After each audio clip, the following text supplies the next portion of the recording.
Hey, what's going on, Who That Nation? It is yours truly, Timothy J. Jones, the host of the State of the Saints podcast, giving you all the State of the Saints podcast halftime report. And as of right now, the New Orleans Saints are leading the New York Football Giants by a score of 7-3. And Who That Nation, I'm gonna be honest with each and every one of you right now. If I didn't do this show, I wouldn't be watching this game. Like seriously, like this is like pulling teeth without Novocaine. Like this is bad football all around. I am tired of watching the New Orleans Saints just completely, like just utterly just sputter down the stretch. I'm tired of watching Derek Carr check it down time after time again, not really even trying to be aggressive. And when he is trying to be aggressive, he's just trying to get a flag. I mean, they're trying to run the ball up the middle. It's not working. Man, I'm completely over this New Orleans Saints team in 2024. I mean, I'm just happy that we only got a few games left. And they're a boring football team, like absolutely boring. Like there's nothing interesting about this football team. Like for the exception of Kendre Miller dragging half of the New York Giants defense into the end zone for a touchdown, this game has been putrid. You know what I'm saying? It's been putrid to watch a game like this. Seriously, like this is sad, man. It is amazing how far the New Orleans Saints have come from having competent football, enjoyable football being shown on a week-to-week basis. Now they just, I don't know, it's just like they just throw stuff against the wall and hoping that it stick. Defensively, I seen some bright spots. I mean, Brian Brzee is playing pretty well. They're getting their hands up. Drew Lock is not a good quarterback. I mean, I think we all know that. But the Saints are making it very, very difficult for him when they're not getting pressure on them. They're putting their hands up and they're getting deflections. Kool-Aid McKinstry has been playing really, really well in this game.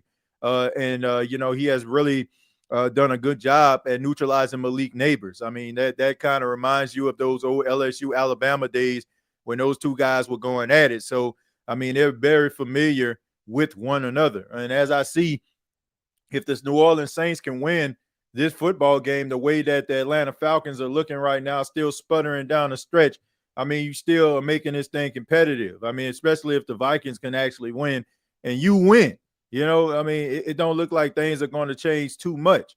But even if that's the case, man, look, it ain't happening with these boys, man. It ain't happening. This season is pretty much, you know, everything is over but the singing as of right now. But man, it's a boring football game. Absolutely boring. And I mean, I really don't have any interest in this football game other than the fact that I do the State of the Saints podcast and I want to be able to give you all my thoughts and my opinions on this. The State of the Saints podcast brought to you by BETUS. You can sign up today, get up to 150% on your first deposit, up to 125% on your second and third deposit, up to $2,000. Use the promo code YouTube150. Let's go ahead and look at the box score here, and I'll read some of your comments. Derek Carr, 13 of 19, 116 yards, averaging 6.2 yards a play. Last week it was 5.1. This week is 6.2. Check down, Charlie. Charlie, check down. I mean, dude, like, come on, man. Right. And this is the type of stuff that bothers me about some of these car stands out here that just try to cape for this dude every single week and talk about, oh, it ain't his fault. This is what I'm talking about here. You see, people like to talk about the end result and what transpired if the Saints end up losing, if the defense is the last line of defense. But what they won't tell you is that the Saints defense, they forced 3 consecutive 3-and-outs. And Derek Carr done absolutely nothing with the football. Absolutely nothing except check it down and almost get his wide receiver's head taken off time after time. Like, I'm over it, man. And this may be a controversial take, but I don't care. Like, I would rather watch the New Orleans Saints go out there in 2025 with a young, inexperienced quarterback and let him go through the motions than to watch a guy who has been in the league for 11 seasons be afraid to take a risk and just checking it down and trying to salvage his career by having a high completion percentage, because that's what he's doing. It's enough for these Carr stands to sit up here and talk about what Pro Football Focus is saying about him, what the numbers are looking like, just to try to validate him as a good quarterback. That don't mean nothing to me. I don't care about Pro Football Focus. I don't care about Pro Football Focus if I'm actually watching you play the game of football. Guess what, folks?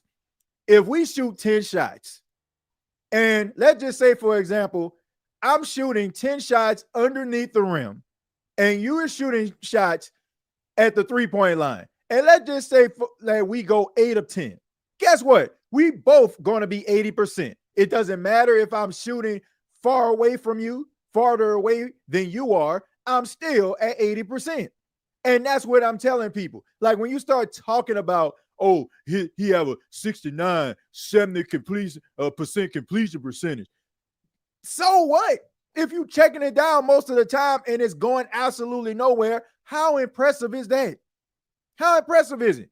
I'd rather watch Spencer Rattler, Jay Haner do what they did over the last couple of weeks and go through the motions than to sit up here and watch a guy afraid to take a risk and care more about what his completion percentage looking like and checking it down. Like, and most of the time when he's checking it down, folks, it's not even positive yards.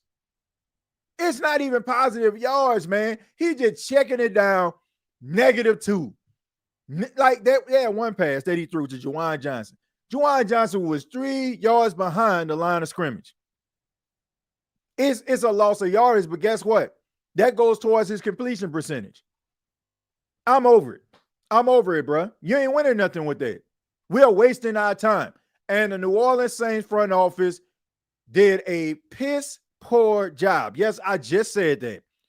With signing this dude. Yeah, they basically went into a bidding war with themselves for a guy who was sent home by his former team because they rather pay him on the couch than to have him go out there doing the same thing he's doing in New Orleans. I'm over it, bro.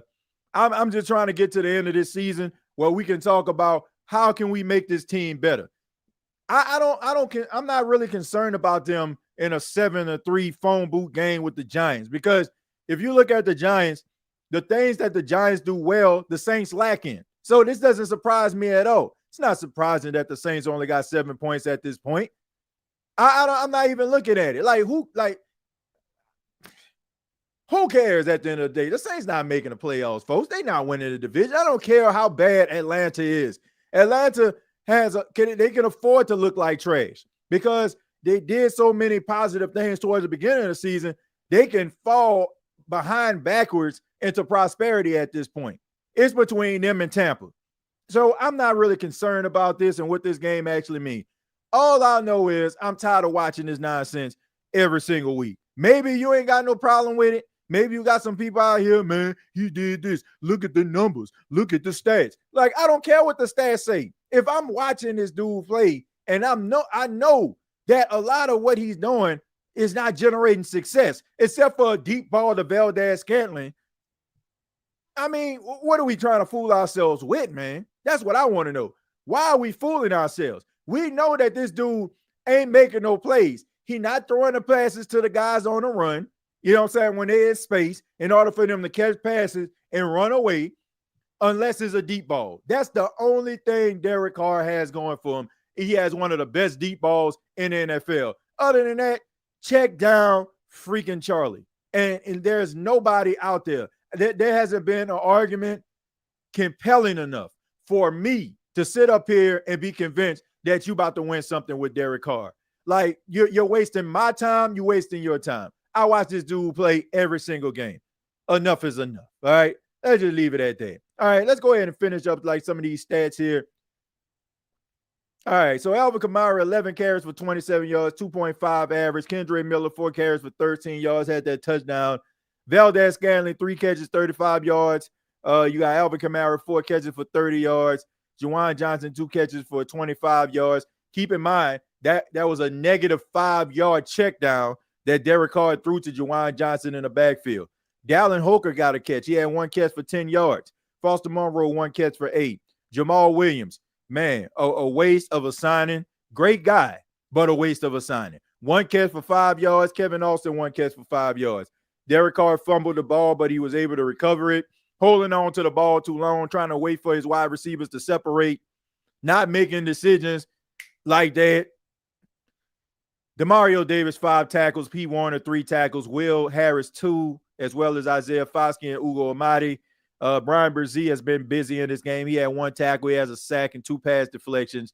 Jamal Williams has a tackle. Colin Sanders with a tackle. We got a bunch of guys with 1 here. Colin Sanders, Carl Granderson, Peyton Turner, Alante Taylor, Cam Jordan, Tyron Matthew, JT Gray, Cedric Wilson, John Ridgeway all have 1 tackle. Chase Young, yet again, has not registered anything except probably a bunch of steps on his cardio watch.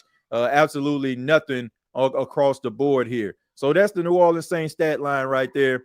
They're able to get their hands up to get past deflections, and they're moving Drew Lock off their spot, but they're not getting sacks. They're not generating any turnovers. So it is what it is at this point, folks. I mean, we're just trying to get to the end of the season, but I think I didn't had enough of Derek Carr as the quarterback of the New Orleans Saints. The sad thing about it is we know that the New Orleans Saints gave him a contract like he was, the next Drew Brees or the next Tom Brady or something like that, where they gave him something that's pretty much ironclad, where he's going to be on the team making $50 million to check it down week after week next year.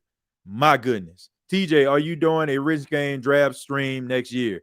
I don't know, man.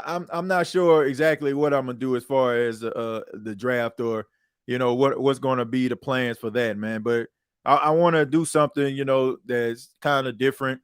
Try to change some things up. Good thing about it is I got plenty of time to be able to think about something like that, man. But if members of the moderator community, if you all want to be a part of that, just go ahead and just let me know. And we'll figure something out. I would like to get your perspective on it, even if that means like maybe getting all the members of the that's a part of the moderators be able to like get your opinions and your views on something. We can do something like that. I don't mind. Like the stream, like Carr, like the check down. Well, I appreciate that, because if you love the stream like Carr loved the check down, man, that bruh, I think that's extremely humbling. Man, look at all them empty seats in that Giant Stadium right now. I mean, absolutely embarrassing. But I'm gonna go ahead and I'm gonna stay on here for a little while. So feel free to stick around. Feel free to stick around. Once again, this is State of the Saints podcast. My name is Timothy J. Jones. I also want to give a special shout out while I'm thinking about it to my Jackson State Tigers, the SWAC champions, knocking off them Southern Jaguars. A Jaguar can't tell me nothing at this point. Southern University, shouts out to them. I mean, but Jackson State, they're on their way to the Celebration Bowl to take on South Carolina State. As we see, Tracy gets the carry. He gets a few yards on the play. And I will be at the Celebration Bowl. I'm extremely excited. This is my first Celebration Bowl. I'll be on the sidelines, man, covering the game. So that's exciting. Excited for me, man. Shouts out to the Celebration Bowl committee, and shouts out to the Celebration Bowl. Should be fun, man. First time actually going to be a part of that. On a 2nd and 4, third quarter, you see Brian Daboll. Brian Daboll could be on the hot seat. 2nd and 4, here we go. We got Robinson in motion. Hands the ball off to Tracy. Tracy finds some space, but it closes very quickly. So he gets about a yard on the play. Going to set up 3rd down.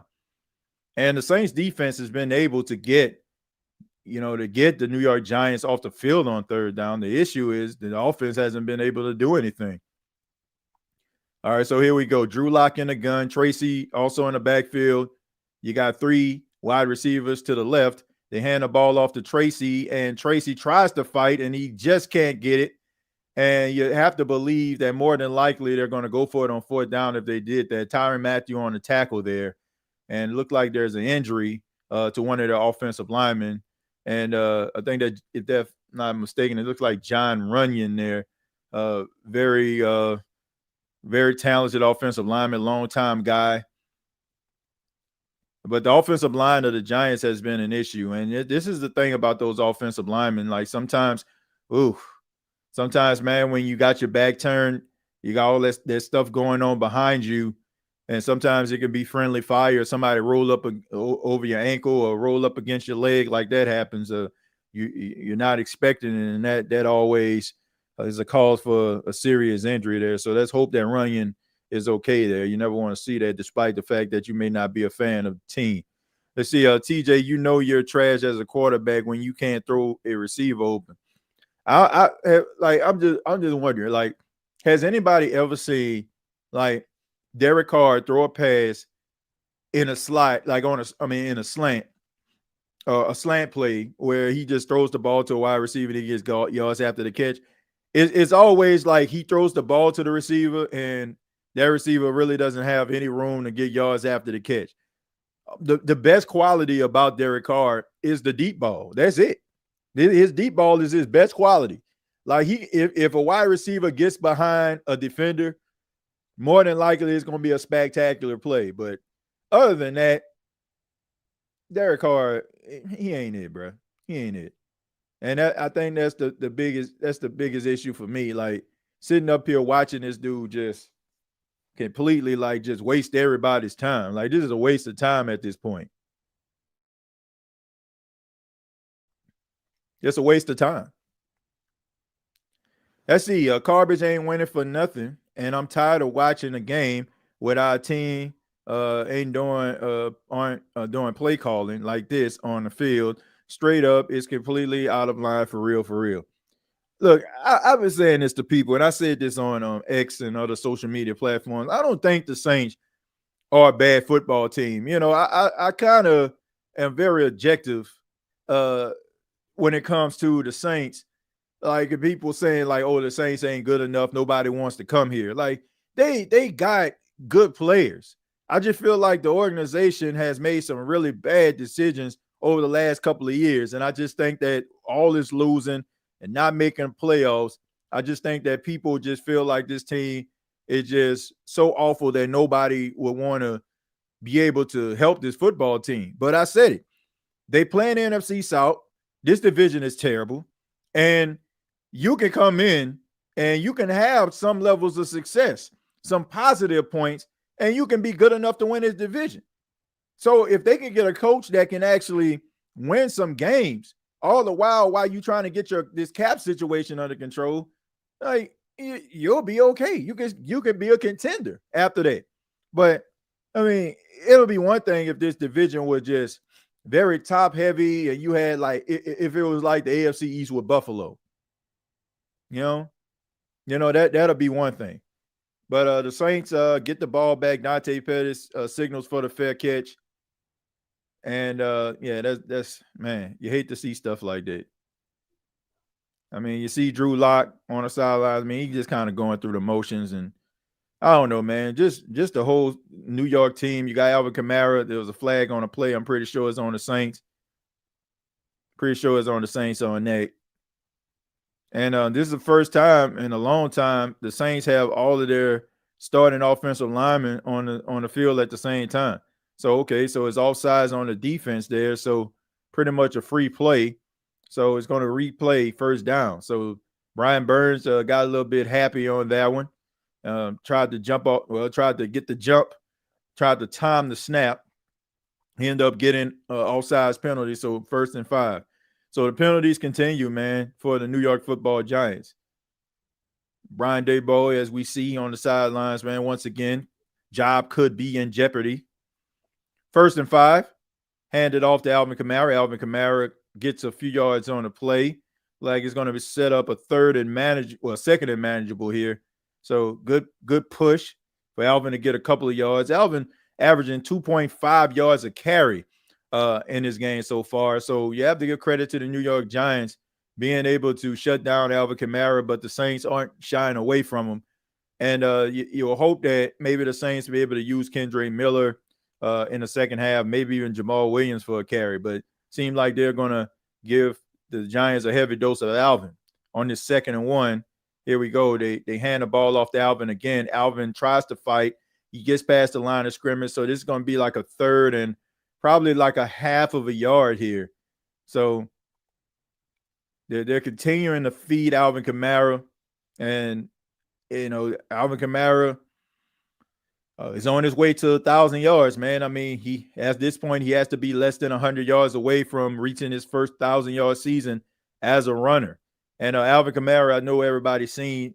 He is the first player to lead his team in receiving yards as well as rushing yards. So here we go. Here's the handoff to that Jamal Williams. Jamal Williams leans forward for the first down. So Jamal Williams getting some action, not much. He normally averages between 1 to 2 yards a carry here, but good pad level there. You see Lucas Patrick, you see tight end Foster Moreau getting a push, and that's just enough for Jamal Williams to get that first down.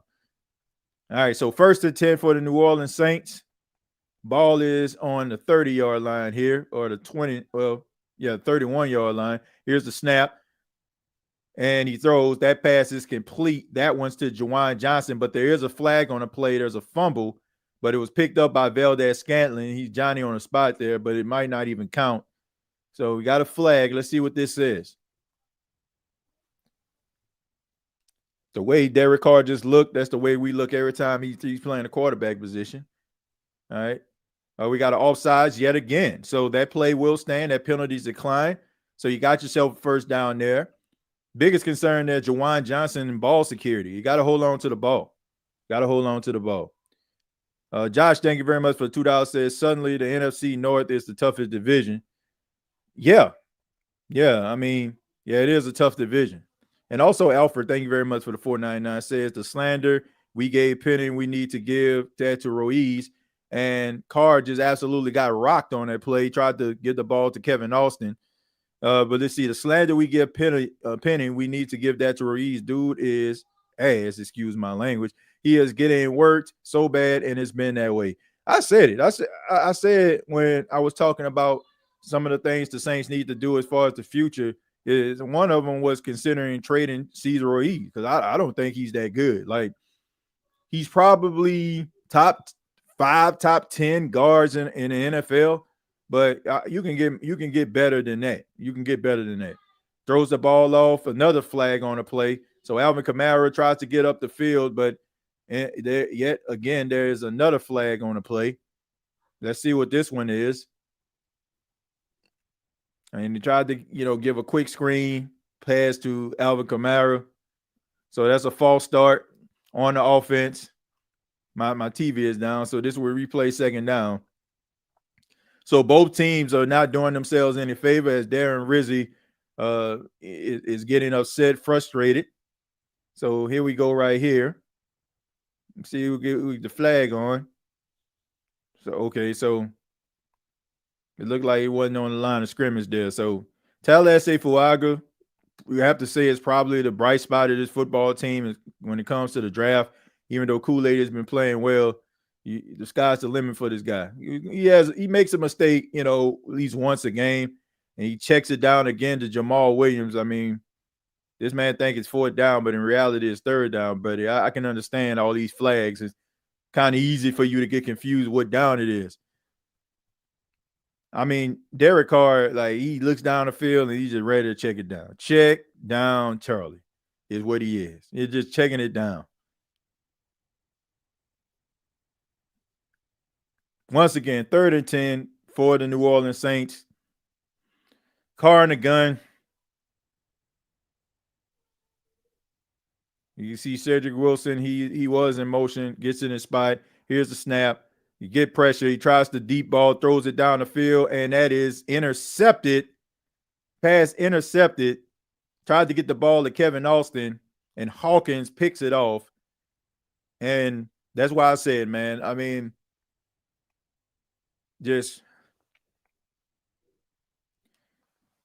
man, nah, bro. He talking about, man, dude, come on. He trying to blink.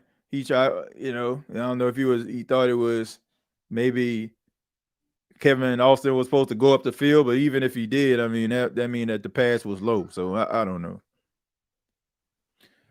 7-3, it remains. You're watching the State of the Saints podcast. Once again, my name is Timothy J. Jones. We're powered by BETUS. And, man, we watching a little bit of the third quarter, Saints versus Giants, and the mid-off. or the mid bowl, wherever you want to call it. Let's see. Carr checked it more than a self-check out at Walmart. Threw ball up and pick. Reckless to throw on ball by Carr. He's bad. Underthrown and blaming Austin. LOL, no accountability for this bum. Yeah, I mean, Kevin Austin been bailing him out for the last couple of weeks, and all of it, like, man, like I said, man, this team isn't good, man. It was no need to throw that, and he's blaming the receiver. I mean, he underthrew the ball, so even if he was supposed to go, where you supposed to go like down and up, like even if he did do that, like even if he was supposed to do that, I mean, he would have still had to come back for the football in order for him to catch it. Yeah, man. My goodness. Get this dude off my screen. Yeah. You talking about me or Derek? I'm just joking. I know you're talking about Derek Carr. Get this man off my screen. Like, dang, what did I do? This is going to be a long offseason, TJ. Well, I mean, the best thing about it is it already started. It already started, so it really doesn't matter at this point. Man, it's some bad football. Bottom bowl is what it is. But if the Saints end up losing this football game today, it might help their draft position. And they're at 9 right now, so maybe they can shoot up the board to 6 or 5 or something. I don't know. Man, that was a good play, though. I mean, it seems to me that they have done a really good report. They're not giving Derek Carr any of those deep balls that teams have, been giving up over the last couple of weeks, and this is a false start. Man, my goodness. I just be wondering, like, when teams are bad, do the referees kind of call a game even close to try to make them look even more pitiful? I don't know. I mean, I just wonder, like, okay, they bad, man. Okay, we're going to really get the crowd mad at them. Bruh, Caden Ellis, Zach Bond, Trey Henderson balling on new teams is a straight-up indictment on the NOLA front office and coaching staff. Yeah, I mentioned that, man. We mentioned that they can't develop those players, or they just get guys they don't know what to do with them. All right, so here we go. Throws the ball and is incomplete. That was intended for Darius Slayton right there, but there is a flag on the play. Flag on the play. We got Drew Lock. We got offsides on the Saints, so maybe that's the reason why he decided to go deep on. I would like to think so. So they give up a false start. 1st and 15. The Saints give them back their 5 yards. Darren Rizzi has been very vocal on the sidelines. Like, he's been very vocal throughout the day on the sideline. Like, at least Darren Rizzi is coaching. Like, if these players can play, with this type of aggression that Darren Rizzi has as a coach. All right, so here we go. 1st and 10. In the gun. Drew Lock looking. He scrambles, throws the ball, and is incomplete, intended for Tracy. So, I mean, so the Saints defense, they are playing pretty well here. 6 of 19, 52 yards for Drew Lock. Just a nightmare of a game. All right, so Tracy couldn't get his hands on the football there. So, yeah, 3 drops today. 2nd and 10. 2nd and 10. And here we go. And, man, great catch right there by Wendell Robinson. Ugo Amadi was all up on him, man, like draped up on him, and still made the catch. Nice tight spiral by Drew Lock. Probably the best pass he threw all game. And Wendell Robinson, who is, you have to say, is the number 2 receiver on the team, is able to make that catch. I mean, there was nothing wrong with Ugo Amadi's coverage there.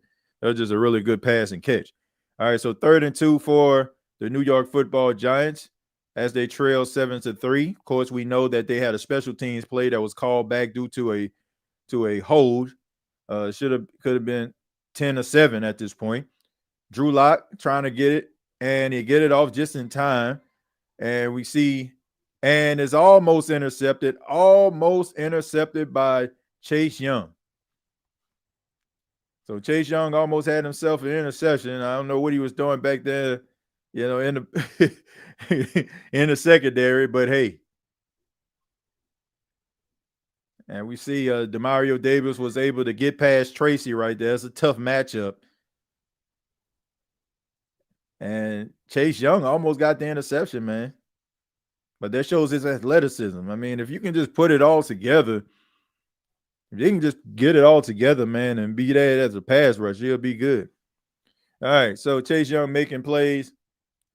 All right, so here we go. The punter has done a really good job all game long, pinning the Saints back, not giving them opportunities to do anything. And that one's probably one of his worst punts of the game there.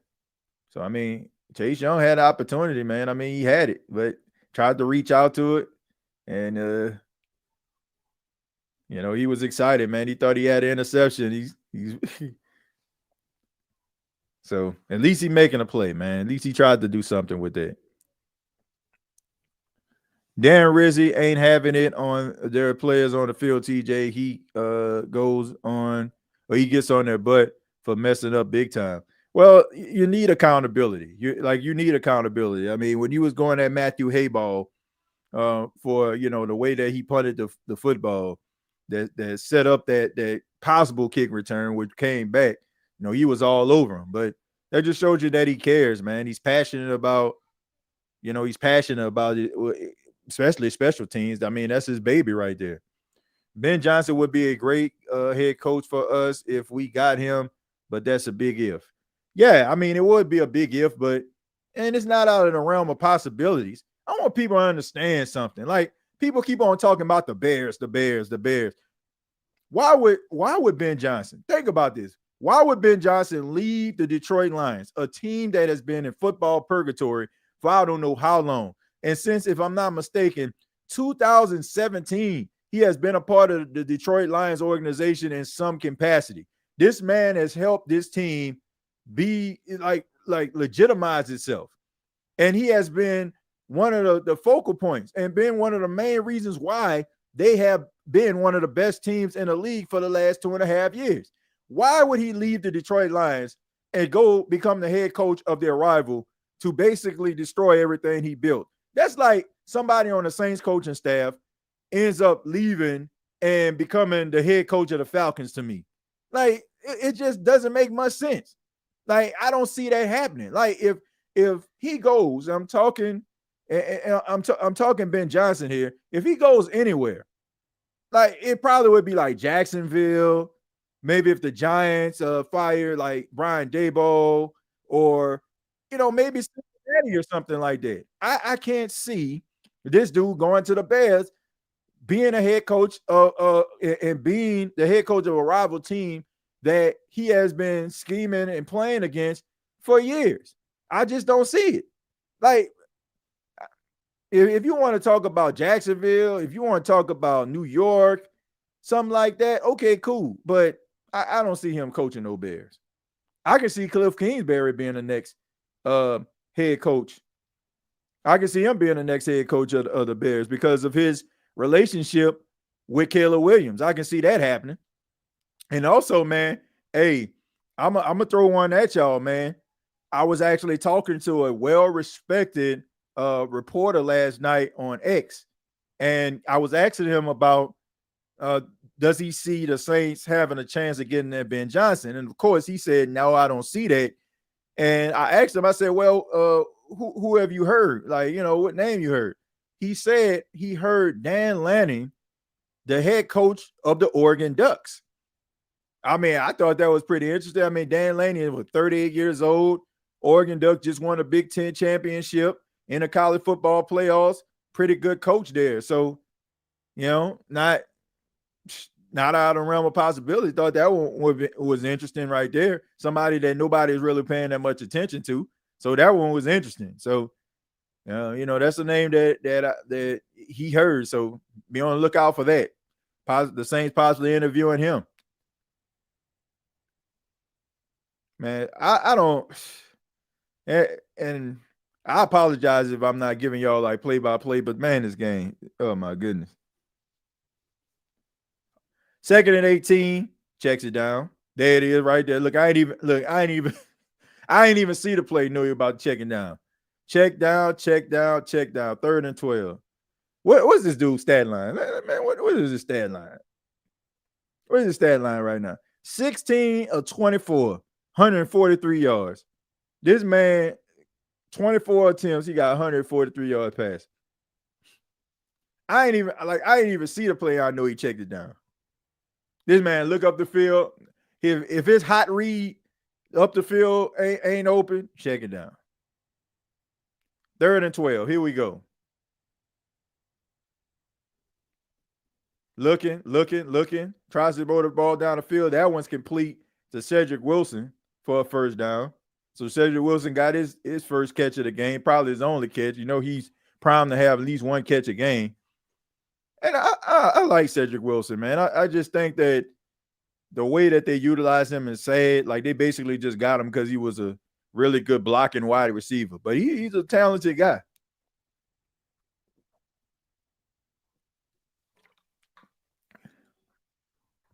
Like I said, no catches.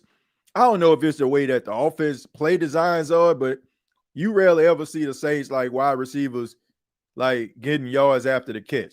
Here's the play action. Brian Burns coming after him. He throws the ball down the field, and that one's incomplete. I guess that was Kevin Austin's fault too. 2nd and 10. He get mad at, like, hey, come on, man. You know, one thing that bothers me about guys, okay, when you have yourself a wide receiver that's probably not a household name, probably not a guy, you know, that made the team through the draft, just kind of like a last chance guy, a role playing guy, right? When the quarterback who probably makes the big bucks make the mistake, it's that guy's fault. Like, come on, man. Here's the handoff to Kendre Miller. Kendre Miller gets up the field, breaks another tackle, and yet again, making plays. I want to know where those people at that was talking about Kendre Miller. They're nowhere to be found. Nowhere to be found. And now they making excuses. Well, man, that was just one play. Like, shut up. Shut up.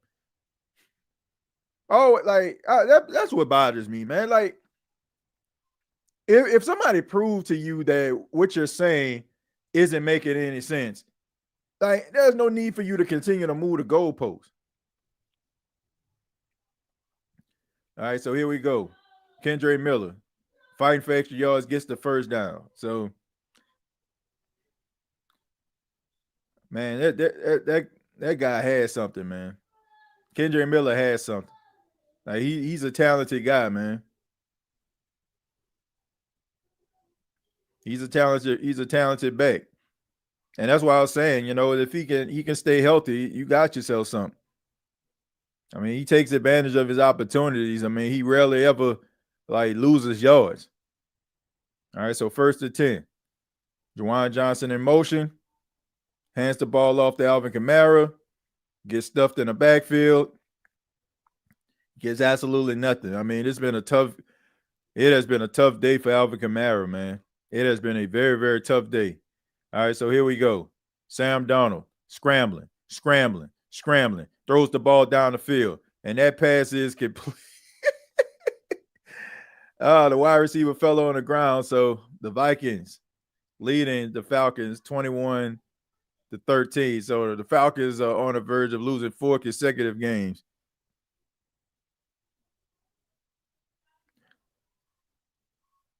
All right, so Derek Carr looking. Throws the ball. Oh, what a catch. What a catch by Foster Monroe. One hand snags it out of the air, and that's enough for a first down. So Foster Monroe making plays. That was a really good catch right there. That was a really good catch. All right, so you do it. Check it down right here. I ain't check it down, but I mean, that was a really good catch right there. That was some really good hands by Foster Monroe. Talking noise. Those guys are laughing. Oh man, they confused. This is a touchdown. And it is a touchdown to Juwan Johnson. Man, you seen that coming a mile away. Touchdown, New Orleans Saints, Derek Carr to Juwan Johnson right there. I mean, you could tell like they were just the communication was bad. Guys were out of position. You kind of seen that coming. Now, you kind of seen that coming, especially when yep. Yeah, I seen that coming a mile away. All right, but touchdown for the New Orleans Saints. That could be enough for them to win this football game. Oh my God, Foster just had a nasty catch. Nice catch. Can I get a check? Kendre low-key should be getting jet sweeps, and we need him on the field at the same time as AK. Wide open, Juwan Johnson. Yep, touchdown. With them fans that were screaming to cut Kendre. Touchdowns. They went fast. The defense wasn't ready. Yeah, I mean, you saw that coming. Like the way that formation was looking out, it was communicating. I'm like, man, somebody about to be wide open. Let's see. Speaking of TJ, I bet you haven't had any Falcons coming in here talking smack or trolling your podcast lately. No, not at all. I mean, but I expected that. That's how Falcon fans roll. They grandstanders. They hot doggers. That's what they do. That's what they do, ladies and gentlemen. They grandstand and they hot dog. As I get off the screen, I gotta make a graphic here and for a Bleacher Report later on. Immediately following this right here, we'll be on Bleacher Report to break down this Saints game. I forgot to make a graphic here, but thank you all for being here. I really do appreciate it. Much love to you. Hope everybody's having a good day so far. Saints up 14-3 on the Giants. You have to believe that more than likely it's probably going to be enough for them to win this football game based on how both teams are performing. So I don't expect for this to change, especially the way Drew Lock is playing. And those guys don't seem like they're really interested. It's like they're just trying to get through. They're just trying to get through this season. They know what they need. They know more than likely, they're going to be picking in the top 3 in the draft. Maybe they can get themselves their future quarterback, the Cam Woods, the Shadur Sanders, somebody of that magnitude. So that's what they own right now. So this isn't a surprise to me at all. It's not a surprise. But New Orleans Saints, they've been struggling this game. They have struggled. They have struggled to really find anything or get anything going. But the Giants, lucky for the Saints, the Giants are terrible. It don't seem like they really want to win this game. They kind of understand what they are as a franchise, and they know what they need when it comes to preparing for the future. Maybe next year if they get themselves a new head coach, new quarterback, maybe they'll find themselves back in the NFC East race. But right now, it don't seem like that's happening. Don't seem like that's happening at all. Yeah, nobody really talking about the Falcons, man. Ain't nobody really checking for no Falcons, talking about no Falcons. But if they win a division, yeah, they'll be back. They'll be back talking about them. Yeah, man, what y'all said about my Falcons, like, man, if y'all don't get out of here, I better not hear that. I better not hear that, man. If I hear, man, what you said about my Falcons, like, bro, y'all moonwalk y'all way back into the playoff pitch. Moonwalk y'all way. That's why I say, man, it don't matter. It's probably gonna be one of those situations where Tampa and Atlanta finish with the same record, and they finish with the same record, so that it gonna go to the person that has the tiebreakers, and that's how they're gonna get to the postseason. That's my assessment of it.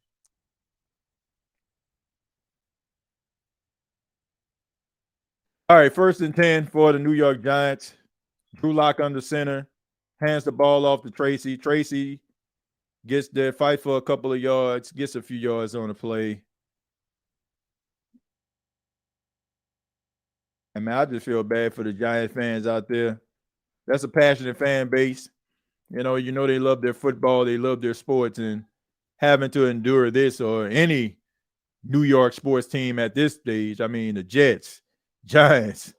I mean, the Yankees losing the World Series. Mets getting put out the playoffs. Tracy, decent run right there. Sets up a third and manageable. Yeah, so man, it's pretty sad, man. But as a Saints fan, it's pretty sad for us too, man. Pretty sad stuff. Pretty sad to watch your team just completely fall flat on his face week after week, time after time again. It's pretty bad. But like they say, Mama said there'll be days like this. Ain't that what that song say? Mama said there'll be days like this. Drew Lock throws the ball. That pass is complete to Wendell Robinson, and he gets enough for the first down. So the Giants are trying to drive here. And Drew Lock 7 of 22 for 60 yards. That is not what you want to see. That is not what you want to be a part of. Definitely not on a game like this. But yeah, it's just bad football all around. But that was a really good catch by Wendell Robinson. I actually like him, man.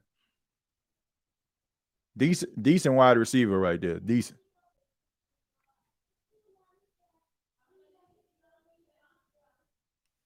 All right, so Drew Lock throws it again to Wendell Robinson. He gets out of bounds. He gets a few yards on the play.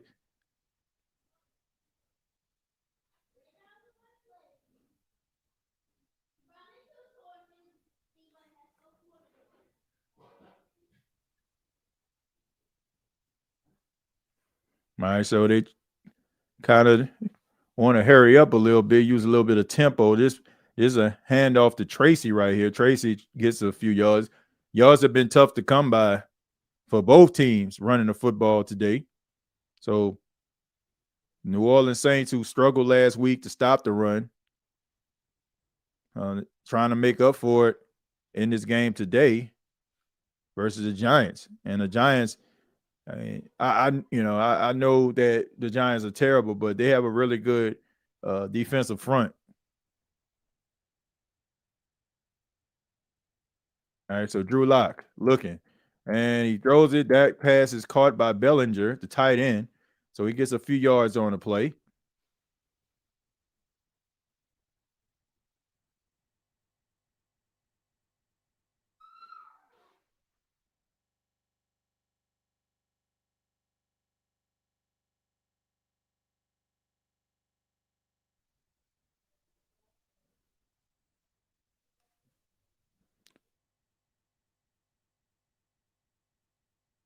All right, 1st and 10. Drew Lock under center, and the Giants are trying to get themselves on the board right now. And like play action, he's looking, tries to scramble. He does scramble, and he looked like he gets the first down, but there's a flag on the play. There's a flag on the play. Let's see who it's against. So it's holding on offense. So yet again, a positive play by the Giants gets negated because of a holding penalty on the offense. So I mean, they're constantly shooting themselves in the foot.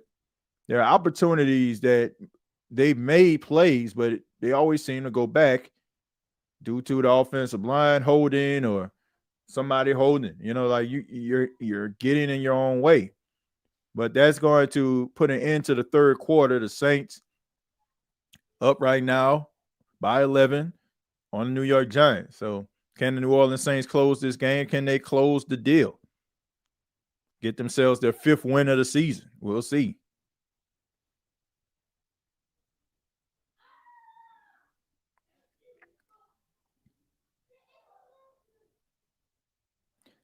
And once again, the show is brought to you by BETUS. You can sign up, get up to 150% on your first deposit, up to 125% on your second and third deposit, up to $2,000. Use the promo code YouTube150. That's YouTube150. Saints up 14-3 on the New York Football Giants.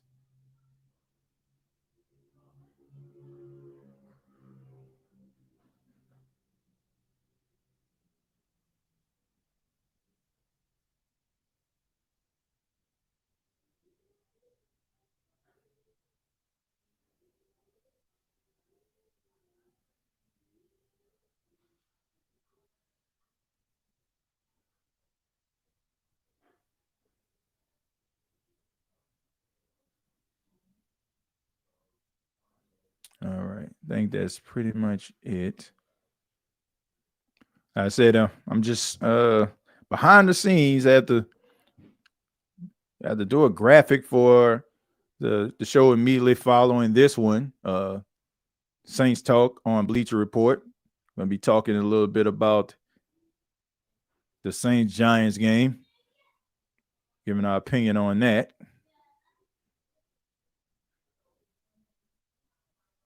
But you got to be impressed at what you're seeing for some of the young players on the Saints team today. I mean, you see Kool-Aid McKinstry making plays against Malik Neighbors. You see Kendre Miller. He's run the ball pretty well, fighting for extra yards. So you got to be impressed at what you've been seeing from some of these young guys on this team. That's a plus. And we know what Talese Fuaga, has been, for the New Orleans Saints since he has been with the team. So, I mean, a lot of bright spots for some of these young players. I mean, Kendre Miller, we know that he has the ability, the talent. Just a matter of him staying healthy. Can he stay healthy and try to live up to that potential? Because we see when he's out there, like I said, when he's out there, he's making plays. And that's the only thing that you can really truly ask for, from a guy like that, to go out there, make plays, and take advantage of opportunities. And the question is, can he do it? Can he take advantage of those opportunities? It's 1st and 20 for the New York Giants. Drew Lock in a gun here. And that pass is complete. That's to Malik Neighbors, who has been relatively quiet, but he has been dealing with a hip injury, giving it the old college try, playing in his game. And finally, he does something. But like I said, I mean, he is not 100%, and all throughout the week, they were wondering if he was going to play in this game at all. 2 catches for 31 yards for Neighbors. So Drew Lock gets a 2nd down and 6, and this is a handoff to Tracy. Tracy gets a few yards on the play, setting up another 3rd and manageable there. So yeah, you was dealing with a 1st and 20. You get a huge chunk of that, and then you run the ball and set up a 3rd and manageable. So you have to believe that the Giants, even if they don't get this 3rd down, they're going to go for it on 4th down. So here we go, 3rd and 2 for the New York Giants. Ball on the 30, and Drew Lock and the Giants trail by 11. So here's the pressure. He tries to get the ball away, and that pass is incomplete.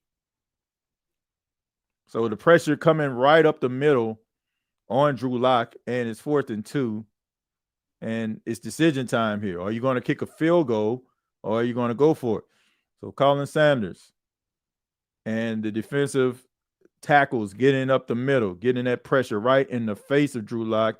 He has to get the ball out quick, and he doesn't have enough time to connect with that receiver. He had a guy that was open, but just didn't have enough. All right, so here we go. It's a 48-yard field goal attempt here by the Giants by Graham Gano.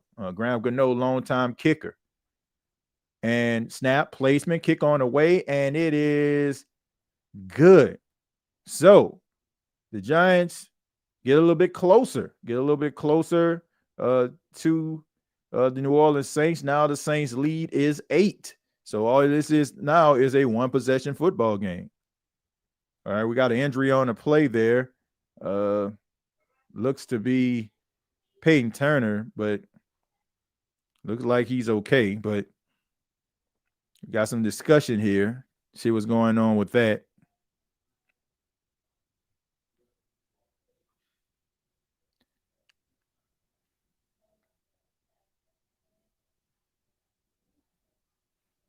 All right. They're still discussing this play. Not sure what's going on here. As we take a look at Darren Rizzi, he's probably wondering the same thing. What's going on?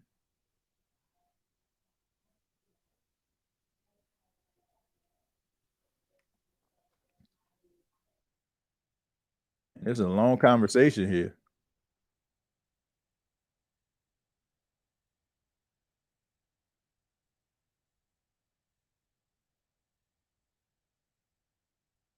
Ryan Dayball is like, what the heck is going on here? Man, what are we doing? Like, this is taking way too long. All right, so what do we got? Personal foul. Okay. And it's replay 4th down. So, man, once again, self-inflicted wounds continue here.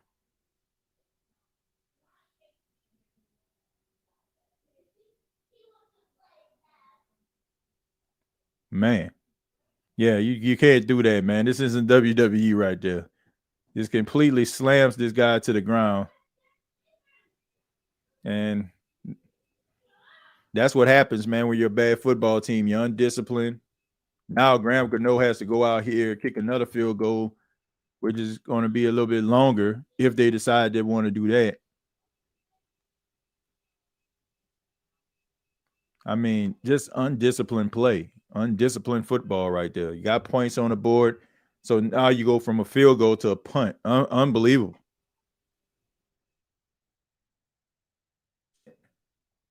Yeah, you got to believe that it's probably some of the final games of Brian Daboll's coaching career here. Seem like they need a different voice. And here we go. Dante Pettis signal for a fair catch, but it's probably going to be a penalty on the New Orleans Saints. I don't think it's going to be a personal foul penalty. It's probably going to be running into the kicker, a 5-yard penalty, maybe. Probably a 5-yard penalty here, if anything.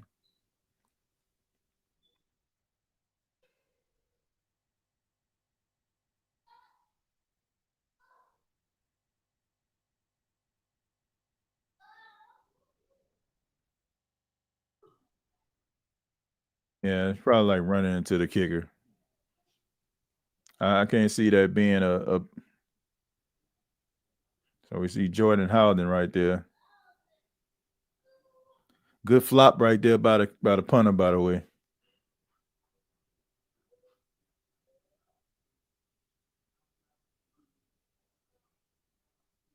And so it's running into the kicker. I mean, didn't expect for it to be roughing.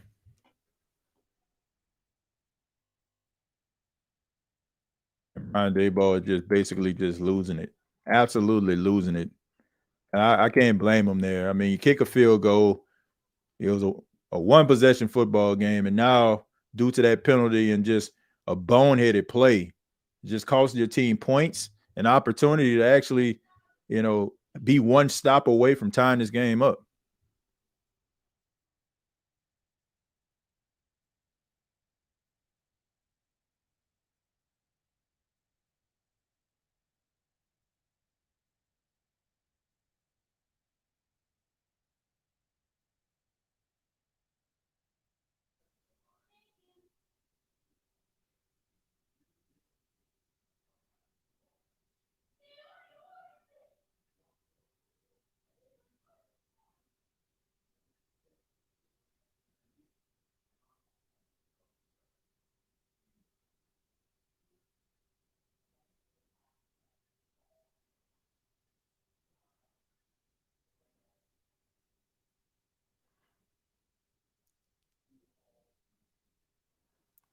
Payne Turner light. Dude, one arm carried him. Well, I mean, I don't think he light, but I mean, guy was being a little bit too physical with him. They got a punt. Yeah, that was just a boneheaded play. That was just boneheaded. I mean, you have opportunity to get points. You make the field goal, and it gets taken off the board because of a 15-yard penalty, and you can't kick it now because it's a 15-yarder. Push your team out of field goal range. I'm sorry, people like Giants coach, but he should be fired too. Yeah, I mean, he should be fired. There's no doubt about that. There's no doubt about that. I'll be back in a second.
Back here on the State of the Saints podcast, yours truly, Timothy J. Jones.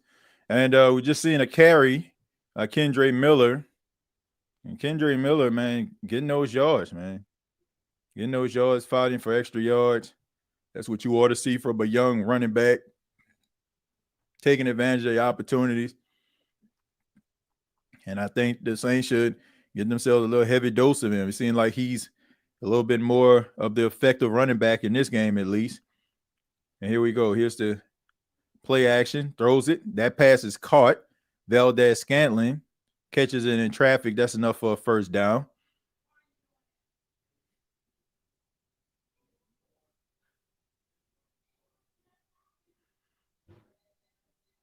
And I'm glad to see Valdez-Scantling. I'm glad to see him, making plays in the middle of the game. Not just, okay, 2 deep passes and then all of a sudden we don't see him again after that. I mean, so he's gotten his fair share of targets. Brian Burns on the sidelines right there. And Alvin is now back in the game. Kendre Miller in motion on a jet sweep. It goes around the middle, and that goes absolutely nowhere. Gets pushed out of bounds. So that's a loss of 3 yards there. So somebody finally got what they wanted to see. I think one of the comments was, we need to see a play where Kendre Miller or the jet sweep and Alvin Kamara and him on the field at the same time. Well, you got what you wanted.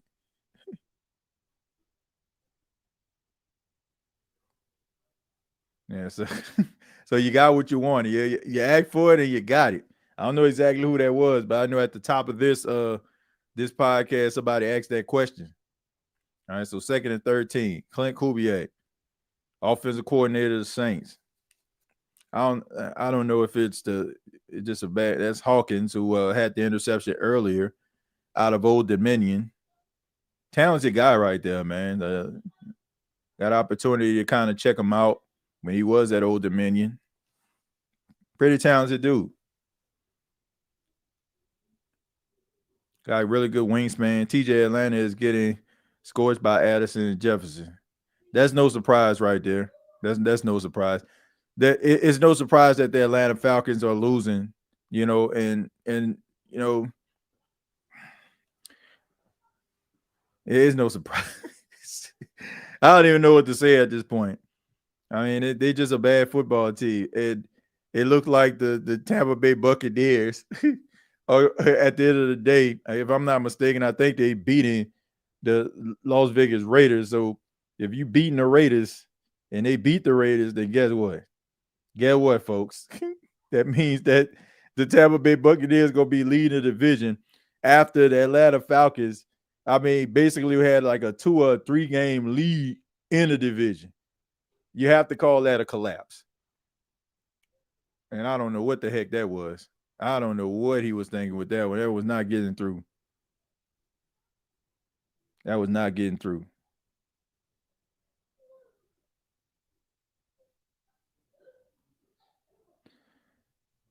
Yeah, I don't know, man. Like I said, because Tampa is beating Las Vegas 21-10. So by the end of the day, the Tampa Bay Buccaneers will be atop the NFC South, and the Atlanta Falcons, ladies and gentlemen, the Atlanta Falcons, who had a 3-game lead in the South, will be in second place. And that should be a flag delay a game. 35-21 Minnesota. Also, TJ Kirk Cousins has not thrown a touchdown since November 3rd still. Yeah, they probably going to have to put Michael Penix in there, man. It looks like Kirk Cousins is pretty much he pretty much cooked, man. You got to call it for what it is. He pretty much cooked. I just find it funny, man. I don't even care that Tampa winning the division. I just find it hilarious that Atlanta, the Falcon fans out there, they were just so excited. They were just so excited about and ready to talk so much noise, man. Oh man, we dominant, man. We run the South. We run it. We run the South. Now look at him. Looking like absolutely hot garbage. I ain't trying to hear nothing from them. I don't care what y'all got to say. There's no excuse for that. A terrible football team. If the Saints may have lost 7 straight, but shoot, y'all went on a losing streak too. This would be what, their 4th game they dropped after they had a 3-game lead in the South. So if they would have just been winning one, losing one, winning one, losing one, they still would have been winning the South very comfortably. Trash. And another punt for the New Orleans Saints. And it takes a giant bounce, but they're able to down it.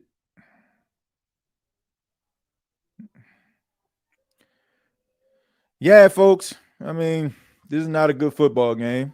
I think we pretty much all in agreement here. This game makes me want a chopped cheese and Aki way. Look, I don't look. I don't look. This game is terrible. I don't care if you're a Giants fan. I don't care if you're a Saints fan. This game is horrible. Man. Kurt and Carr, the same. Both can't win the big one. Could have had that Dan Campbell special and go for it. Yeah. TJ, that 6-3 start Atlanta had was fluky from the jump, though. They got 2 games gifted to them by us and Philly.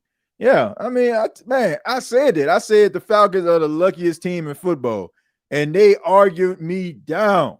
Man, look at them hating. Man, they hating.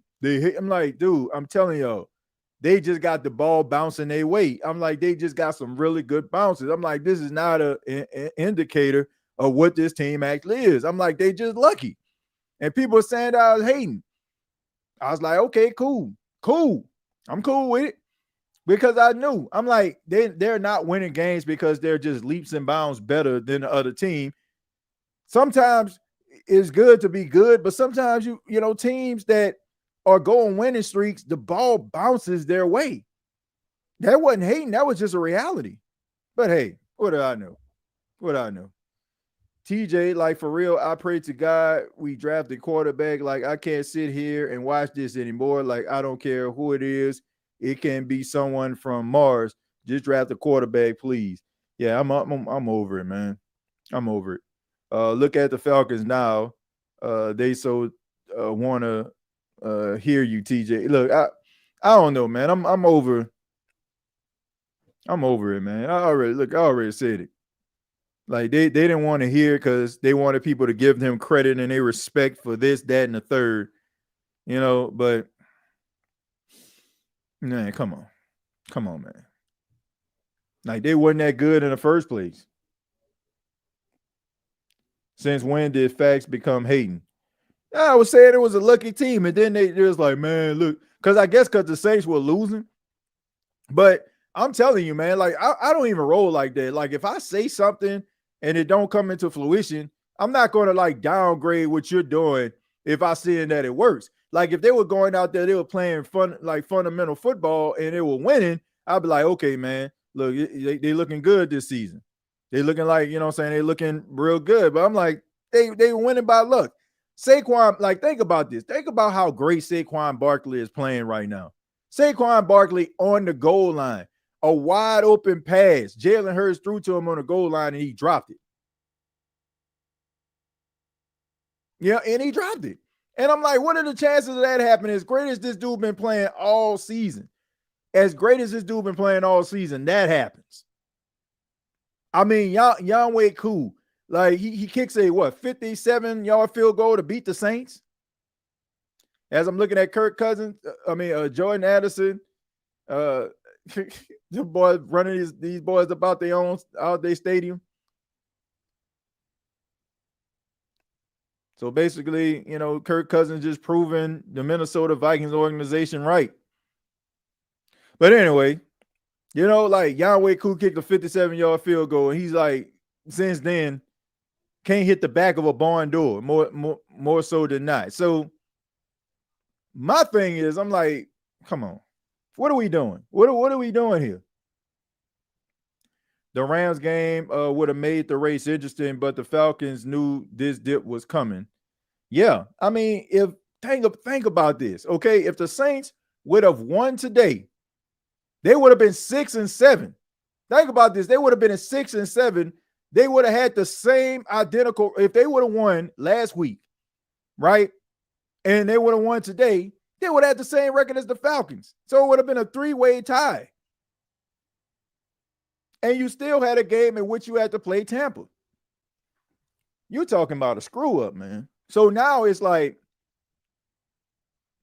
now they kind of got past murderous row. And, they've been losing. And let me see, who the Falcons play next? Who they play next?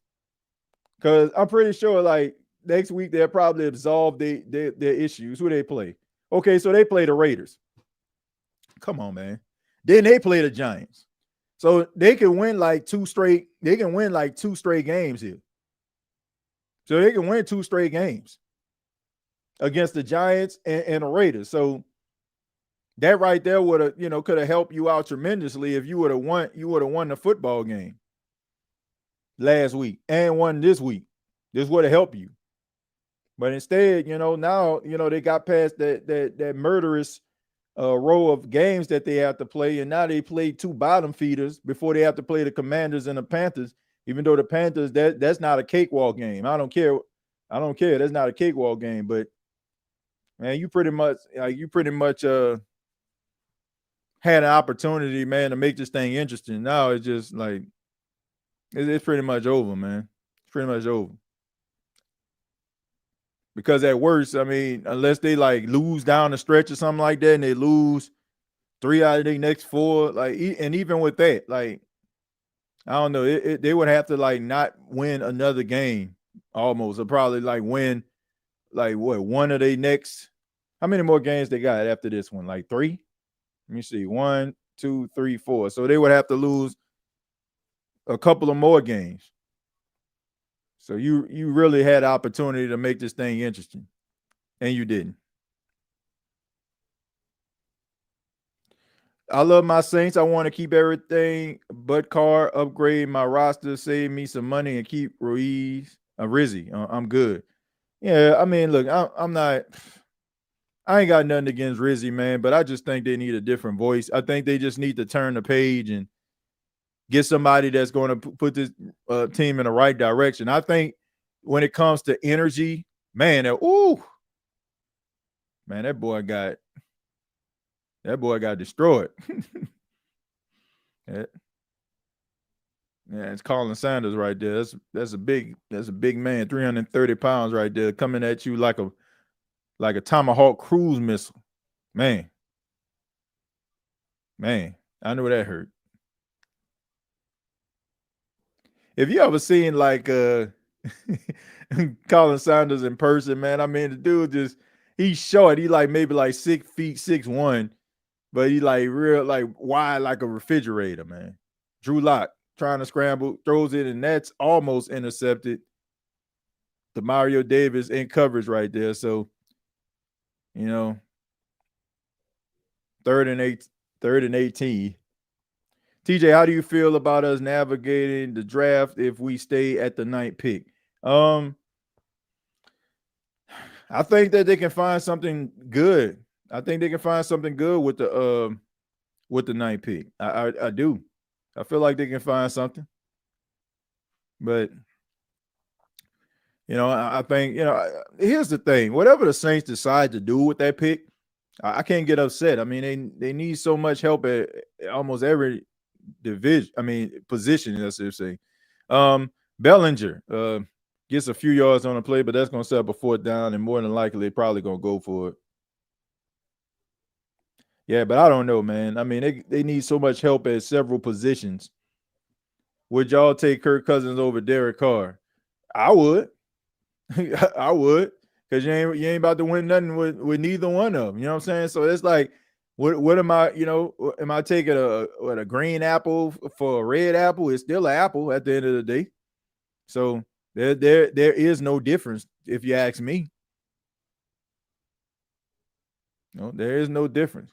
Here's the snap. Drew Lock looking. Tries to get the ball down the field. That pass is caught by Wendell Robinson for the 1st down on a 4th and 10. So you got about 5 minutes left. Well, under 5 minutes. So that was a good pass. Probably was the best pass Drew Lock threw in the entire game. I mean, got time, stepped up in the pocket, and completed the pass to Wendell Robinson. So, you have to think to yourself, if you didn't have that penalty, this would be the play to be driving you down the field to tie this game up. And that's Malik Neighbors with an unbelievable catch right there.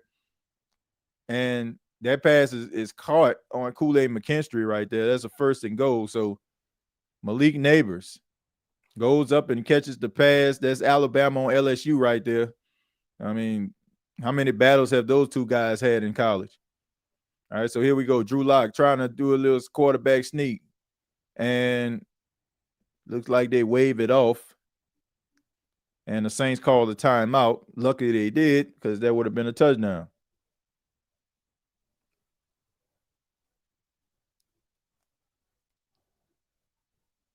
Alante gave that up. Oh my God.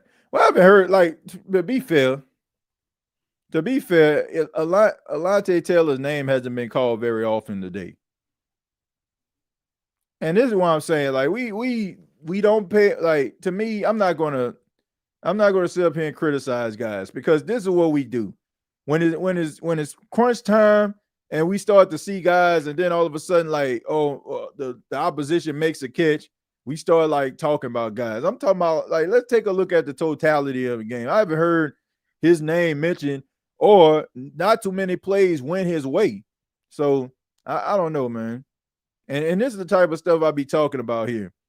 Because if the Saints somehow, some way don't win this football game, people are going to be talking about, the defense gave up and the defense surrendered this, that, and the third. And me personally, like, I'll just, why are you in this situation in the first place when this defense has probably played one of their best games of the season? And you only can get 14 points from your $50 million quarterback. So to me, like, I mean, defense been battling all game. Offense haven't been able to do anything at all, except Charlie check it down all day. Which I'm pretty sure they still gonna win this football game. I don't think they're gonna lose it, but do you trade back, take best available, or grab? Nah, you don't trade nothing. Nah, you don't trade back. Yeah, you don't trade back, man. Like, you take what the best thing you have to offer right now. You trade, you don't trade anything. Like, you get the best on the board. You get the best that they have to offer in this station, because Derek Carr isn't it. That's what I'm saying. Like, how many times have the Giants punt the football to the Saints this game? How many times? How many times? But then we'll go up here, man, the defense, man, they can't come through, man. They ain't coming through. Man, let me see. All right. The Giants have punted a total. Okay. Let's just talk about it. Okay, turnover on downs. That ball popped up in the air. That's caught. And Malik, how in God's name? Wow. How in God's name did the ball pop in the air? You had 3 guys in the vicinity and nobody knocked the ball away. But anyway, down, punt, field goal, punt.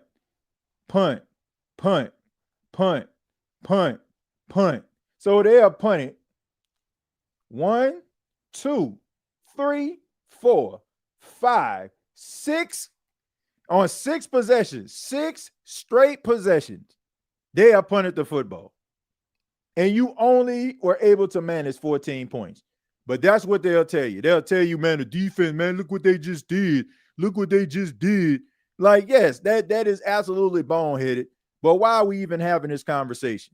If you can actually turn at least 2 of those 6 those 6 possessions that you have into points, we will not be having this conversation. We will not be having this conversation. But of course, once I get off here, I get off Bleacher Report, the next thing you know, people are going to be like, man, the defense let us down. Like, man, get out of here. Get out of here. If you're talking like that, man, get out my face with the nonsense. That is absolutely nonsense right there. Defense been playing pretty formidable in the entire game. Then all of a sudden, like the final possession, let's just say Derek Carr leads the Saints to a field, like they drive down the field for a field goal, and then the Giants get a touchdown, and now it's the defense fault. Man, come on, man. What are we doing? I'm gonna go ahead and put that link up in the comments for Bleacher Report. Come on, it'll be immediately following the game.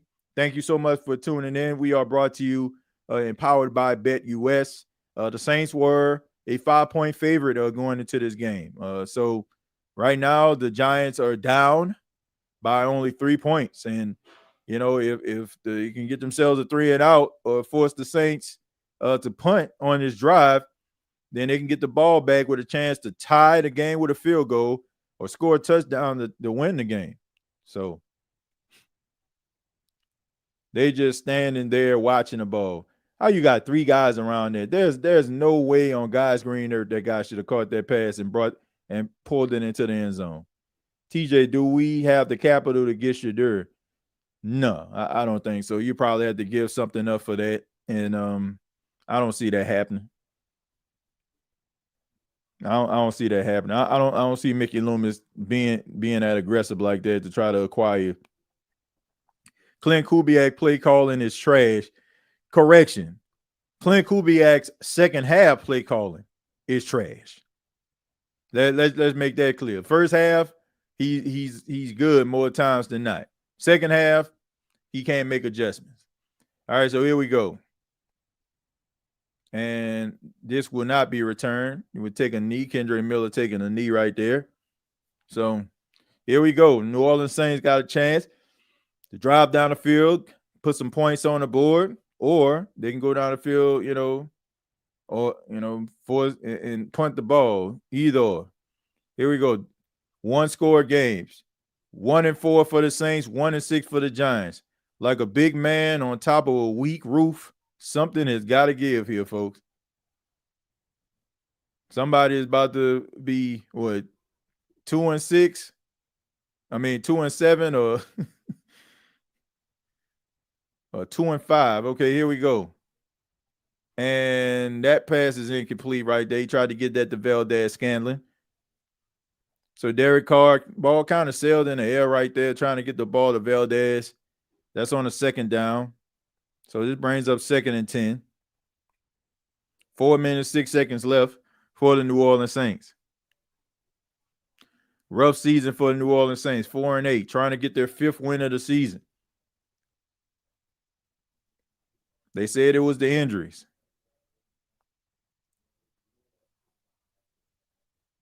That ball handed off and an RPO to Derek Carr. Derek Carr scrambling, diving over the top.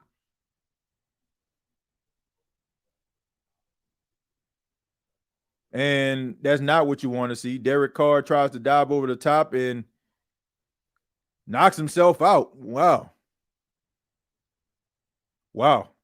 Hate to see that, man. Hate to see that.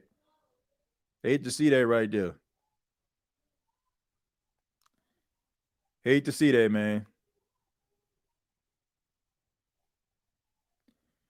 He tried to give his all for his team. Tried to give his all, on that RPO play. Thought it was a smart play.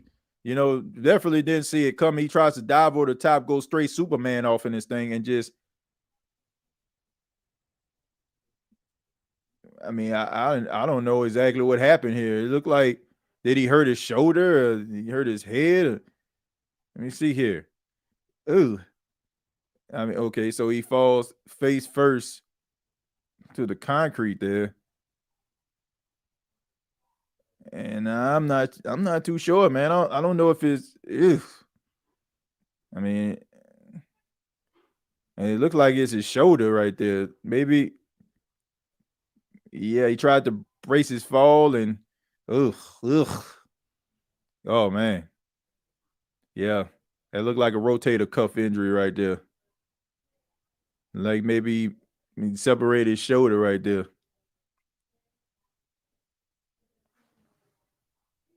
Yeah. All right, so we got Jake Hander coming out here. Jake Haener getting the opportunity to play. So let's see what we got right here. Derek Carr. This could possibly be the end of Derek Carr's season right here. So, hey, folks, you know, give him credit on that one, man. He did everything he possibly can for his team on there. We tried to fight for those extra yards. For 3rd and 1 for Jake Haener, coming in cold as ice. Here's the ball. He hands it off to Kendre Miller. Kendre Miller tries to get up the sidelines, and he gets absolutely stuffed. So the New York Giants are going to get the ball back on a 4th down. So toss play, they would get penetration. Kendre Miller couldn't get around the side, and now this is going to force the Saints to punt.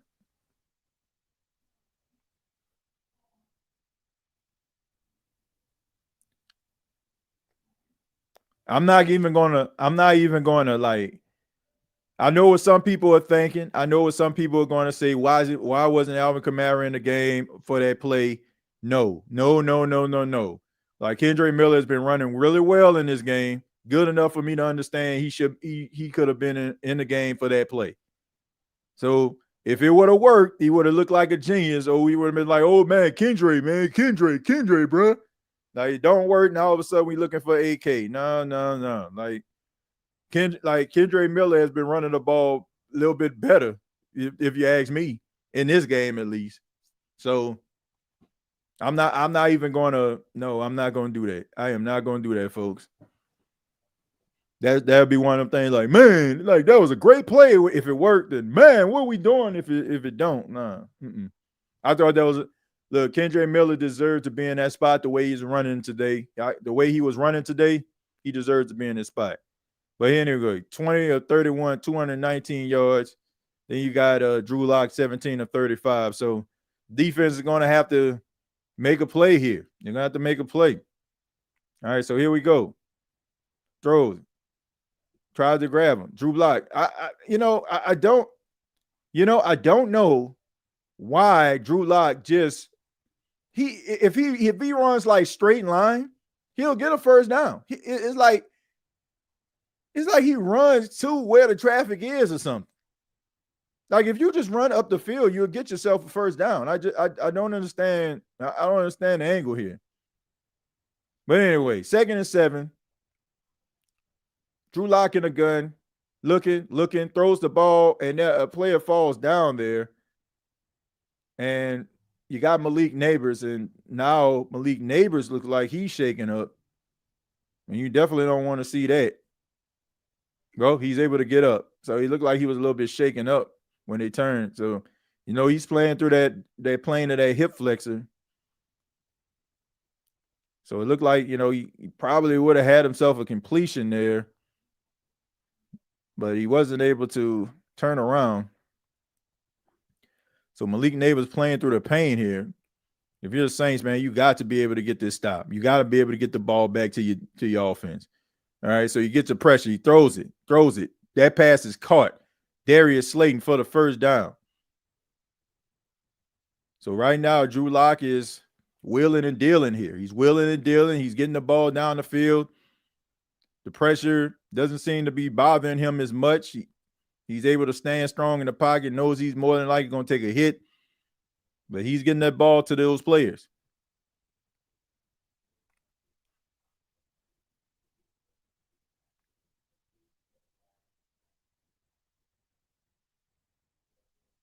So Derek Carr is headed to the locker room right there.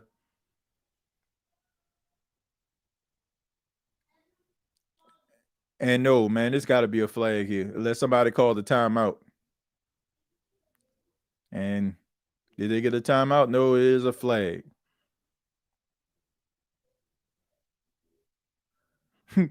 Is a Drew Lock out there throwing with his eyes closed?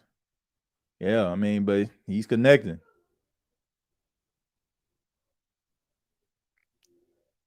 Said, wow, Kool-Aid getting the business. Yeah, man. So I don't know. This late in the season, I mean, season all all indicators, showing that this season is indeed over. So now here we go. Can you get pressure on him? And that ball is batted down. And Chase Young, no, it's not a touchdown, Chase. So yet again, the ball is batted down right back into the back of the defense here. And we have Peyton Turner making plays. Getting that big mitt up. And that's been the name of the game. I mean, several pass deflections by the defensive line, getting those hands up. This reminds me of that game where the Saints played Detroit a couple of years back when Matt Stafford was the quarterback and they kept on getting them batted balls. And he throws that to Tracy. And Kool-Aid McKinstry couldn't make the first tackle, but they're able to get on the ground. And you have to believe that this is probably going to take them to the 2-minute warning. So 2 minutes left in the game. Saints holding on to a 3-point lead. Derek Carr looked like he has a separated shoulder. You got Jake Haener as your quarterback in the game right now. Dennis Allen effed up our team. Man, it was a collective effort if you ask me. LOL, who needs a cart for an arm injury?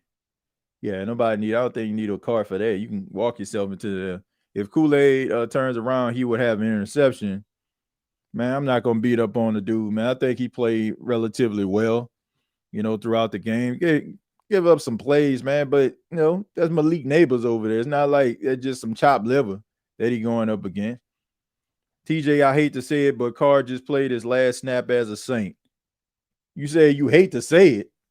I mean, look, I don't want the guy to get hurt, but I'm pretty sure nobody feel like, if somebody saying those words, like it's the worst thing in the world. I don't think it is. I don't think it is because of the money that he's owed, but but it should be if he's hurt and he can't come back. It should be his last snaps, but never know with the Saints. Carr now gets to be out the next 2 weeks and miss playing on Monday Night Football and getting embarrassed.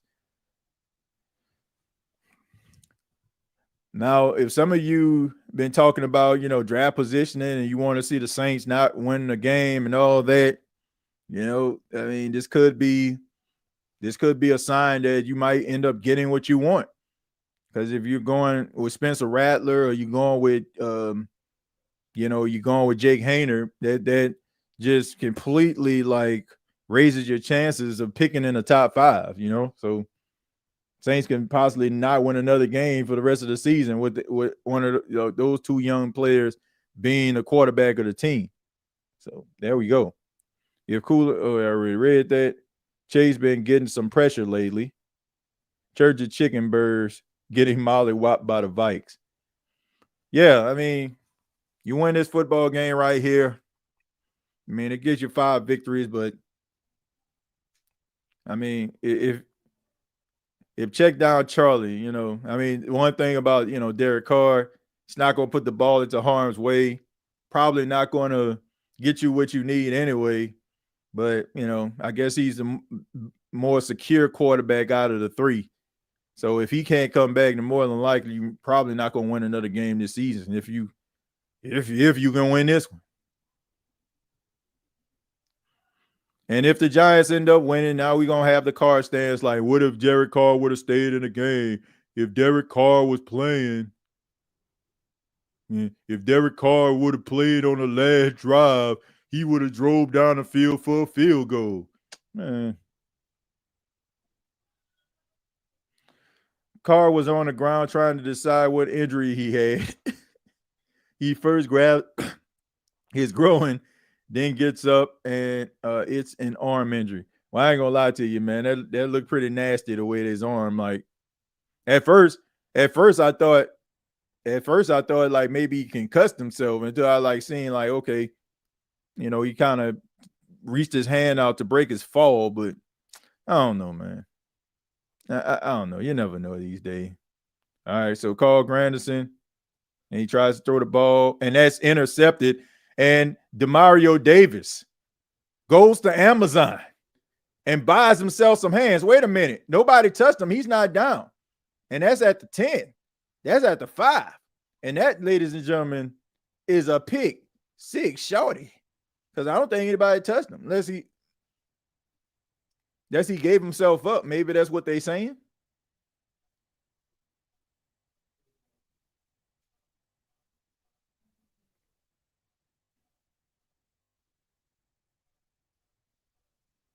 So it's not a touchdown because he gave himself up. Oh no, that should be a touchdown. Nobody touched him. That should be a touchdown. He wasn't down by contact and he didn't give himself up. That should be a touchdown. I mean, well, at least it should be. I don't know. Maybe they say he gave himself up. I don't know. Didn't anybody touch him. All right, so this is about time for the Giants to start using their timeouts. They got a carry to Jamal Williams. I mean, is something wrong with Alvin Kamara? Because I haven't seen him back out there. That should have been a touchdown. I mean, he didn't give himself up.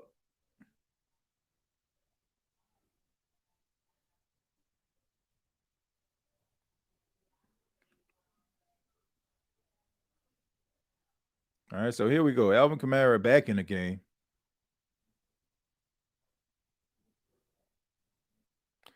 On a 2nd and 9 here.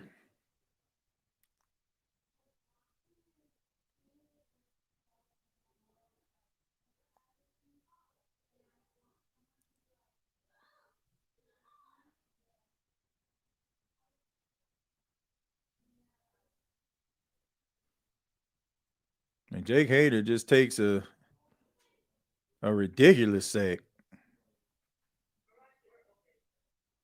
And that's another timeout. And yet again, I mean, that's why I say it, man. So if people sitting up here, you know, saying that the Saints need to lose, saying the Saints need to pick in the top 5, you might end up getting what you want. I mean, you may end up getting what you want, you know, especially if you giving up sacks like that.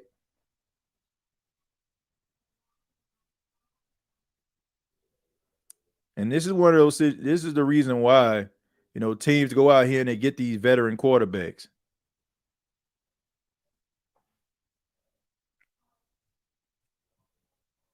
All right, so here's the handoff. This is the Alvin Kamara, and it goes absolutely nowhere. And it didn't really do anything as far as clock is concerned. So they get the 3 and out. Giants use their final timeout.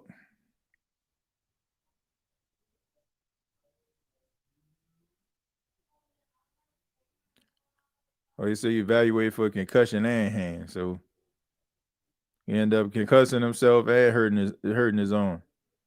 So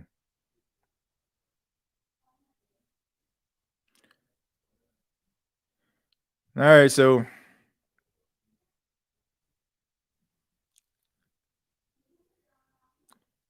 Matthew Hayball in, kick the punt the football.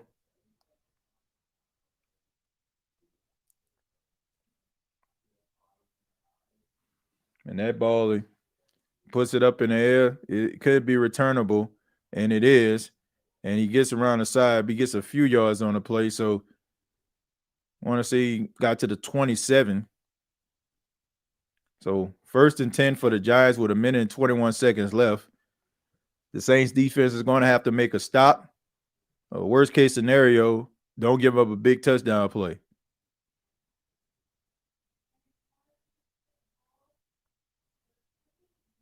And the Giants, you have to believe, like, the Giants had a penalty on a field goal, had a penalty on a return punt.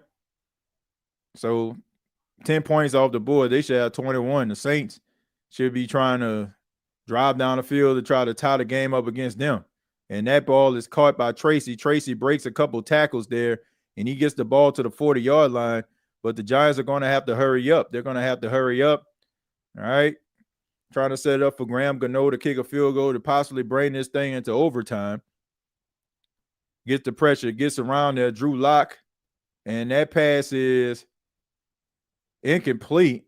Alontae Taylor on the coverage right there on Malik Neighbors. So 1-on-1 right there. 2nd and 10. And that's Alontae Taylor fighting. Kind of hard to see. Like, did he catch that pass? He really didn't have possession there. All right, and ball just popped out his hand. So the referee had really good position. All right, so here we go.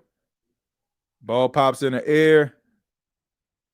And that is incomplete, 3rd and 10.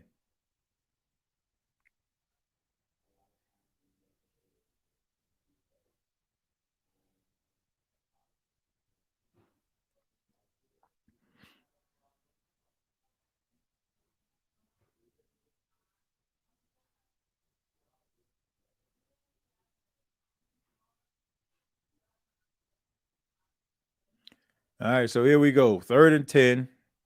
54 seconds left on the clock.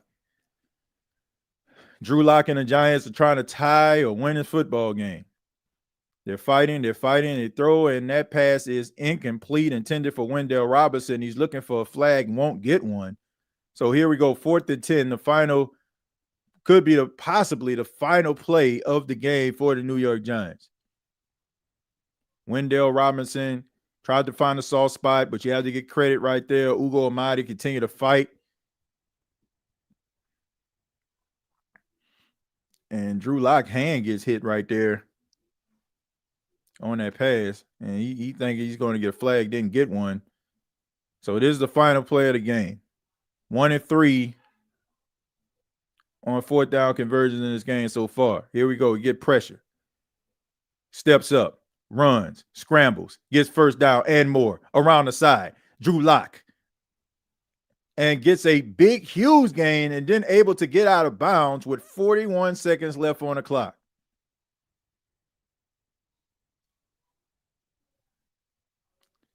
So what you have here is man coverage. Everybody has their back turned, and this just basically sets up Drew Lock with an opportunity to just scramble down the field.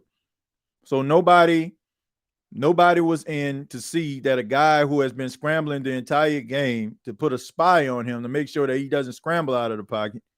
But hey, I digress. 5 rushes for 59 yards for Drew Lock. So here we go. Good step right there. And that pass is caught. Malik Neighbors breaks a tackle, and he gets around the side, and he gets there again, and he's tackled. Man, around the 12-yard line, and 28 seconds left on the clock. 25, 24, 23, 22, 21, and he spikes the ball with 20 seconds left on the clock. I mean, this is unbelievable right here. All right, so Malik Neighbors stepping up in clutch situations, a missed tackle by 2 Saints defenders, and he breaks another tackle. So you had 3 members of your secondary: Alontae Taylor, Will Harris, and Jordan Howden had an opportunity to make the tackle and couldn't do it. So now this sets them up between, in the red zone, 12, the 13-yard line or something like that. So Drew Lock gets that extra step. What we got? We got a false start more than likely. False start.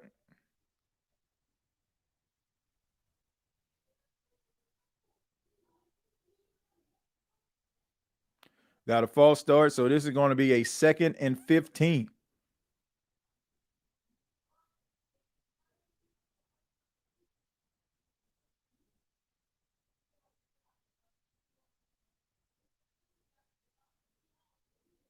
Or is it a 1st and 15? I don't know. What was this? Oh, a 2nd and 15. I don't even remember the first down play. Everything just a blur right now. All right, so here we go. And incomplete pass. Will Harris on the coverage right there. So he's going to set up a 3rd and 15. If I am the New York Giants, I'm going one-on-one. Wherever Malik Neighbors is, I'm trying to get the ball to Malik Neighbors. I'm trying to get the ball to Malik Neighbors. And that is really good coverage by Will Harris. All right.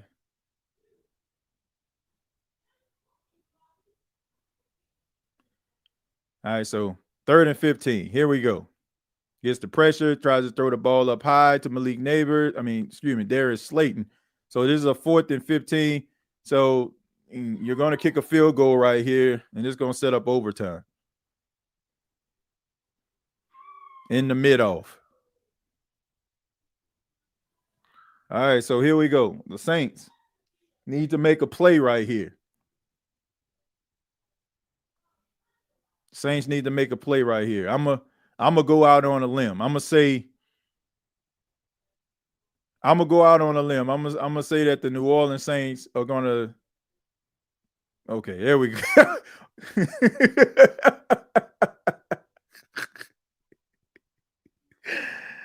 And the kick was blocked. It was blocked, ladies and gentlemen. The kick was blocked, saving us from the misery of have to watch some extra. Unbelievable. The New Orleans Saints saving us from having to watch an extra quarter of this mediocrity. Brian Brzee jumping over the pile and gets up there and just gets his thumb on the football, blocking the kick. The athleticism of Brian Brzee. The athleticism of a 300-plus pound man to be able to get up there. And the New Orleans Saints get the victory and move to 5-8. One giant mistake. They got the bags out. Graham Gano missing field goals, searching for answers. But thank the football guys that Brian Brzee was able to save us from having to watch any more of this bad football. Ladies and gentlemen, we'll be moving over to Bleacher Report. So I'm encouraging you all to come on over. We'll be discussing this game. Saints get the victory by a score of 14-11. And a wild sequence of events leading up to the end of this football game. But we'll go and we'll talk about it, man. Thank you all so much for checking this out. You can follow me on Blue Sky, also on X at TJAYJones8. And you can check out previous episodes of the State of the Saints podcast right here on YouTube, as well as the Gumbo Pie Sports Podcast. Till next time, all I got to say is